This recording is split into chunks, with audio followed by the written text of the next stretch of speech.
Assalamualaikum warahmatullahi wabarakatuh. Kami di sini dari kelompok 2 akan mempresentasikan mata kuliah pembedahan perangkat lunak. Sebelum itu, izinkan kami memperkenalkan diri terlebih dahulu. Next. Yang pertama ada Firas Nafadilah dengan NIM 21. Kemudian ada Adam Firmansyah dengan NIM 27. Ada saya sendiri, Muhammad Salman Ardiansyah dengan NIM 29. Dan ada Adi Suwaradi dengan NIM 30. Next. Di sini materi yang akan kita bahas adalah yang pertama ada decorator pattern, kemudian ada flyweight pattern, dan yang terakhir ada proxy pattern. Yang akan dibahas pertama terlebih dahulu ada decorator pattern. Next, yang akan dijelaskan oleh Vira. Pengertian dekorator pattern adalah salah satu pola desain struktural yang digunakan dalam pemrograman berorientasi objek. Pola ini memungkinkan penambahan fungsionalitas ke objek tanpa mengubah strukturnya. Dekorator pattern adalah bagian dari keluarga pola desain struktural yang bertujuan untuk membangun struktur yang lebih fleksibel dan mudah diubah daripada menggunakan warisan kelas. Untuk yang selanjutnya ada partisipan. Di partisipan ada 4, yaitu ada komponen, konkret komponen, dekorator, dan konkret dekorator. Untuk komponen sendiri merupakan antarmuka atau kelas abstrak yang mendefinisikan operasi dasar yang akan mengimplementasikan oleh dekorator dan konkret komponen. Yang kedua ada konkret komponen, itu kelas ini mewakili objek dasar yang akan didekoret. Yang ketiga ada dekorator, itu merupakan antarmuka atau kelas abstrak yang mengimplementasikan antarmuka komponen dan juga menyimpan referensi ke objek komponen. Dan yang terakhir ada yaitu konkret dekorator, yaitu kelas ini mengimplementasikan fungsionalitas tambahan dan melakukannya dengan mendekorasi objek dasar. Yang selanjutnya akan dibacakan oleh Adik.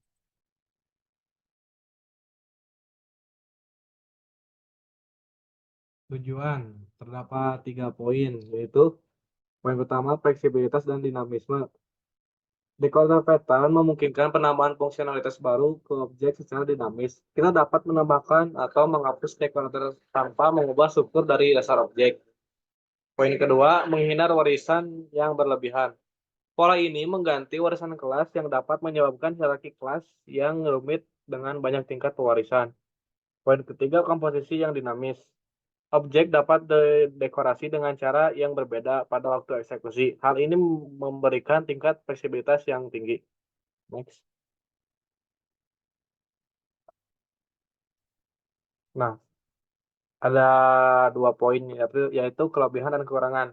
Pada kelebihan, fleksibilitas dan dinamisme. Mudah menambah atau menghapus fungsionalitas tanpa mengubah struktur. Yang kedua, menghindar warisan yang berlebihan, yaitu mengurangi masalah hierarki kelas yang besar dan rumit. Poin ketiga, komposisi yang dinamis. Objek dapat memiliki fungsionalitas tambahan pada waktu eksekusi kekurangan. Nah, dan untuk bagian kekurangannya, kesulitan membaca kode. Pemahaman terhadap dekorator pattern bisa menjadi sulit bagi pengembang yang tidak akrab dengan pola ini. Yang kedua, potensi overhead. Jika tidak diimplementasikan dengan benar, dekorator pattern dapat menambahkan kompleksitas dan overhead yang tidak perlu. Sudah.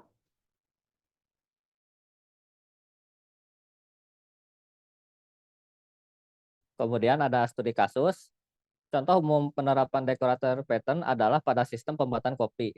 Misalnya, kita memiliki kelas dasar kopi yang didekorate oleh dekorator seperti susu, gula, whipped cream dengan menggunakan dekorator pattern.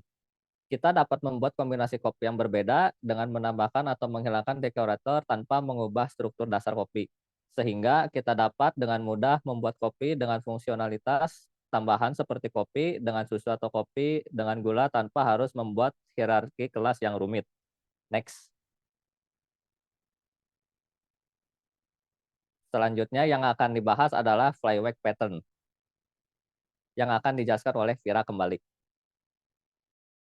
Pengertian flyweight pattern adalah pola desain perangkat lunak yang bertujuan untuk mengurangi penggunaan memori atau memperbaiki kinerja dengan berbagai sebanyak mungkin informasi yang sama antar beberapa objek, alih-alih menyimpan informasi di setiap objek. Next.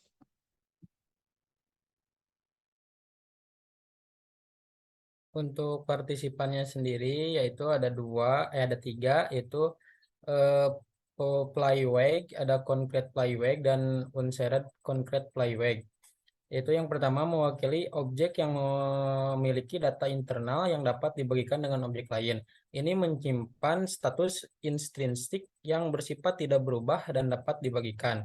Yang kedua ada concrete Playwag, yaitu implementasi konkret dari Playwag yang menyediakan implementasi konkret untuk objek yang dapat dibagi. Yang terakhir ada unshared concrete Playwag, yaitu implementasi objek yang tidak dapat dibagi dan disimpan secara independen. Selanjutnya akan dibacakan oleh Adi. Nah, dan tujuan. Tujuan pertama yaitu mengurangi penggunaan memori. Dengan berbagai informasi yang sama, jumlah memori yang dibutuhkan untuk menyimpan objek dapat berkurang. Nah, dan untuk kedua, yaitu meningkatkan kinerja. Dengan menghindari duplikasi data dapat meningkatkan kinerja aplikasi. Next.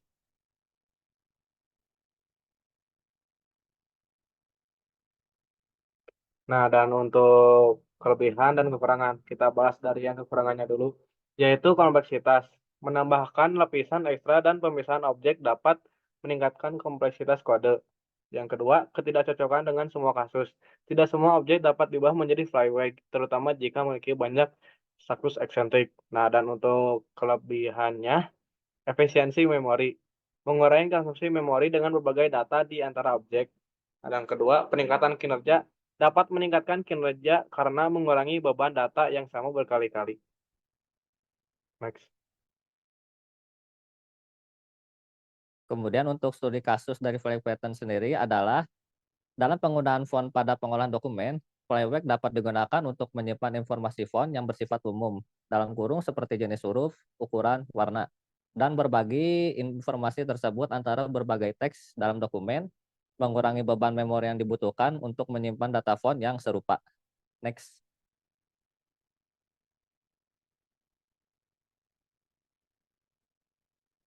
Dan yang akan terakhir kami bahas adalah proxy pattern, yang akan dijelaskan kembali oleh Vira. Untuk pengertian proxy pattern adalah pola desain perangkat lunak yang memungkinkan objek pengganti proxy mengontrol akses ke objek asli. Proxy bertindak sebagai perantara antar klien dan objek asli, memberikan kontrol tambahan seperti penundaan, validasi, atau keamanan. Next. Yang selanjutnya ada partisipasi. Di sini ada dua partisipasi, yaitu subjek dan proxy. Subjek di sini adalah objek asli yang diakses oleh klien, dan proxy di sini adalah objek pengganti yang mengontrol akses ke objek asli, dapat melakukan operasi tambahan sebelum atau setelah mengakses subjek. Selanjutnya akan dibacakan oleh Adi. Nah, dan untuk tujuan ada 4 poin. Yang pertama yaitu kontrol akses untuk mengatur cara klien mengakses objek asli. Yang kedua, penundaan tersebut lazy loading. Menunda pembuatan atau evaluasi objek asli sampai diperlukan. Tiga, validasi. Memeriksa persyaratan sebelum memberikan akses ke objek asli. Nah, dan keempat, keamanan. Menambahkan lapisan keamanan dengan membatasi akses langsung ke objek asli. Next.